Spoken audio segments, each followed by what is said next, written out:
جس طرح لوگ ایک اچھا بیٹا بننا چاہتے ہیں اور جس طرح لوگ ایک اچھا والد بننا چاہتے ہیں، جس طرح لوگ ایک اچھا بھائی بننا چاہتے ہیں، اچھا استاد بننا چاہتے ہیں، اور مجموعی طور پر لوگ ایک اچھا انسان بننا چاہتے ہیں، اپنے ملک کا اچھا شہری بننا چاہتے ہیں، اسی طرح ہر مسلمان کی خواہش ہوتی ہے کہ وہ ایک اچھا مسلمان بھی بنے۔ اپنے تئیں لوگ اس کے لیے جدوجہد بھی کرتے ہیں، کوشش اور کاوش بھی کرتے ہیں۔ کچھ لوگ یہ سمجھتے ہیں کہ میں خدمت خلق کرتا رہوں، اللہ کے بندوں کے کام آتا رہوں تو میں ایک اچھا مسلمان ہوں۔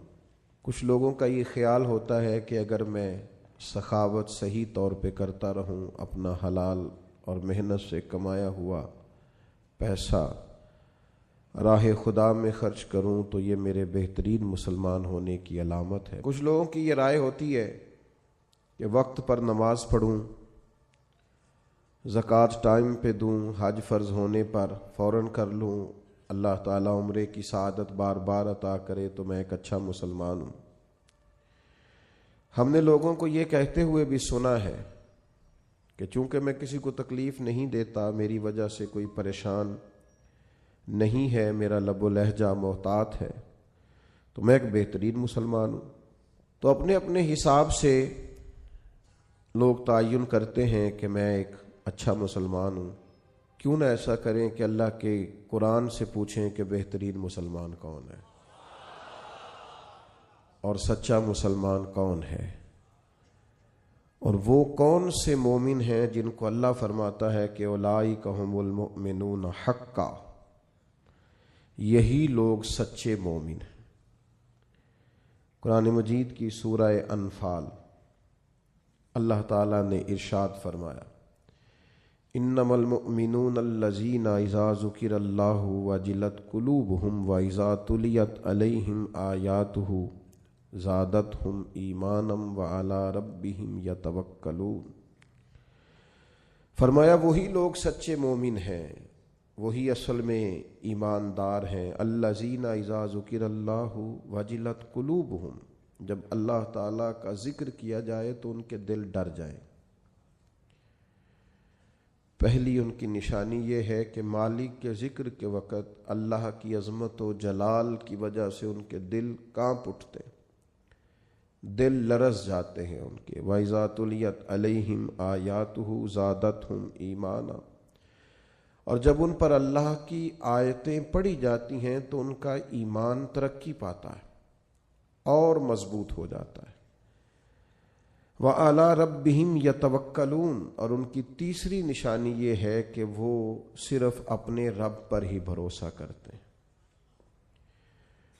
پکے اور سچے مومنوں کی چوتھی علامت یہ ارشاد فرمائی کہ الذین یقیمون الصلاۃ، وہ لوگ جو نماز کو صحیح ادا کرتے، وَمِمَّا رَزَقْنَاهُمْ يُنْفِقُونَ، اور جو ہم نے انہیں دیا ہے اس میں سے ہماری راہ میں خرچ کرتے۔ پھر دوبارہ سے سمجھیے گا، فرمایا مومن وہ ہیں کہ اللہ کا ذکر کیا جائے تو ان کے دل ڈرتے ہیں، اللہ کی آیات کی تلاوت کی جائے، قرآن مجید کو پڑھا جائے تو ان کا ایمان ترقی پاتا ہے، وہ اپنے رب پر بھروسہ کرتے ہیں، نماز کو صحیح ادا کرتے ہیں، جو ہم نے انہیں دیا ہے اس میں سے ہماری راہ میں خرچ کرتے۔ 5 علامتیں جن میں پائی جائیں، رب فرماتا ہے اولئک ھم المؤمنون حقا، یہ سچے مومن ہیں، یہ حقیقی مسلمان ہیں۔ اے اللہ، یہ 5 کام ان لوگوں نے کر لیے، ان 5 کاموں پر انہوں نے استقامت اختیار کر لی، یہ 5 اوصاف، یہ 5 خوبیاں ان لوگوں نے اپنے اندر پیدا کر لی۔ تیرا اعلان کرم ہوا کہ یہ سچے مومن ہے تو انہیں ملے گا کیا؟ تو انہیں عطا کیا کرے گا؟ تو رب کریم نے فرمایا 3 انعام دوں گا میں انہیں۔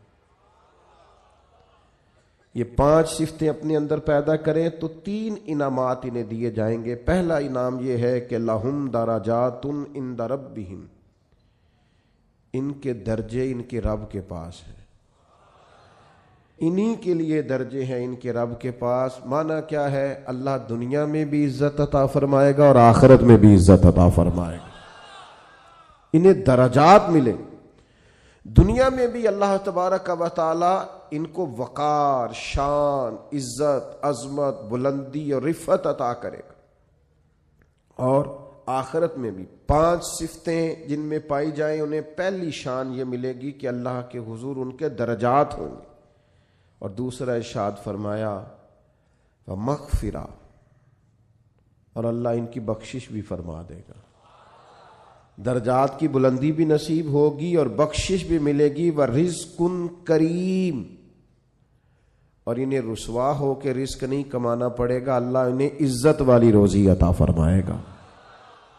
یہ بڑا خوبصورت لفظ ہے اور بڑا معنی خیز ہے اور بڑا سمجھنے والا۔ آپ اس پر غور فرمائیں کہ ورزق کریم، انہیں عزت والی روزی دی جائے گی۔ ارشاد فرمایا لہم درجات عند ربہم ومغفرۃ ورزق کریم، اللہ کی بارگاہ میں ان کے درجے بھی بلند ہوں گے، ان کی بخشش بھی کر دی جائے گی اور انہیں عزت والی روزی بھی عطا کی جائے گی۔